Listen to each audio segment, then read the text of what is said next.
华航本来看到咱台湾人真爱去韩国游览，本来是打算伫7月7日开始要先增加高雄到首尔金浦这个航线，最近煞临时取消，互人真意外。这金浦的航线是安怎会遮重要？因为呢，真方便，甲仁川机场比较起来，离市区搁较近，塞车搁较紧，附近搁有真侪景点。因为伊的航班较少，还有一寡限制，大部分还为台北松山机场才会当直飞。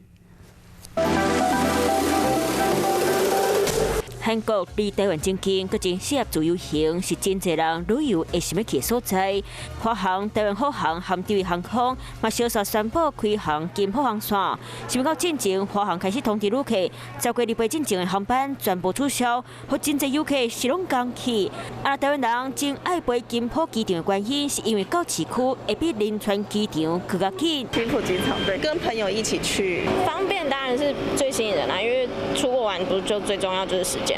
仁川，因为我们是坐游览车，所以是因为那时候塞车就算蛮久的。若认真讲，仁川机场和金浦机场就等于台湾的桃园机场和松山机场。仁川的航班多，机场佫较宽，不过离市区远超50公里，金浦到市区煞干那17公里。为仁川到首尔爱坐机场快线，才佫搬地铁。金浦免搬车，普通车地当到位。那不管是一般的铁路或是机场的铁路都有经过，所以交通上会相对节省比较多的一个时间。那目前金浦机场的航线还是以松山机场出发为主。所以会比较适合居住于北极地区的一个旅客。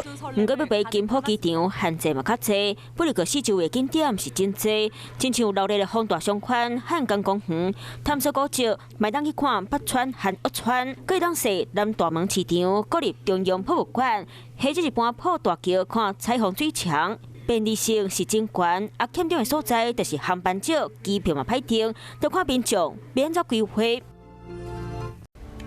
我是陈雅玲，想要跟我一起从零掌握天下事吗？赶紧按下华视新闻 YouTube 频道的订阅按钮，开启小铃铛，跟我一起探讨公共议题，给您最专业的华视新闻。